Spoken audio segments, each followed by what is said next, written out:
signs of autism with our son. He was checking out. He started flapping his hands. He went from saying things to not saying anything at all. For instance, he was obsessed with hot air balloons. So he'd say, point at it and say, hot air gagoon.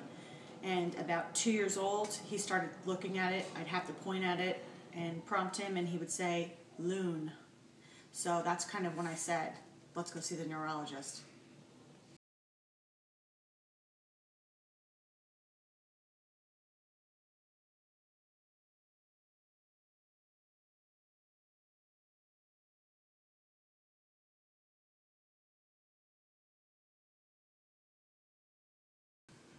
Something that made me mad was the neurologist told us that no matter what, we have another child, they're going to have autism.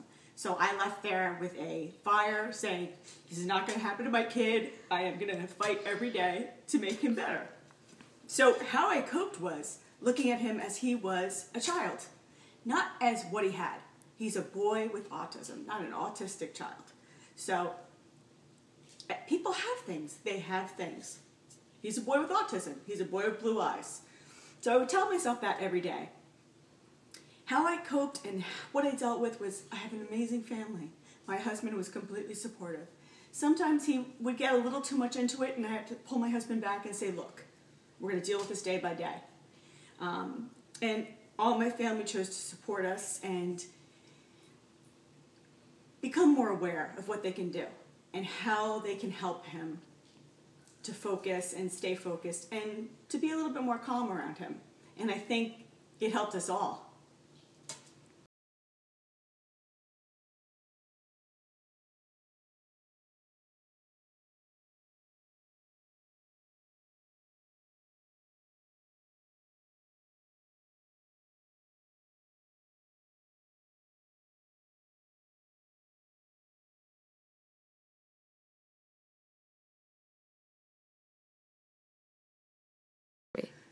To conquer each day, I would say that, again, I look at my son as being a boy. He may not be typical, but there's things he does that are typical in his life.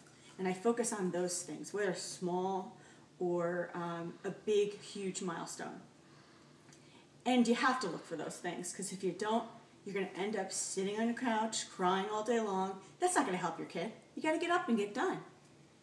You are my sunshine, my only sunshine. You make me happy when skies are gray. You'll never know, dear, how much I love you. Please don't take my sunshine away.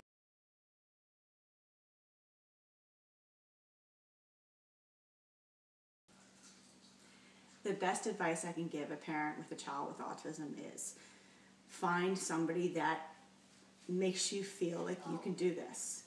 My person that I found was a speech therapist at Riverview Hospital. Her name is Barbara Miller.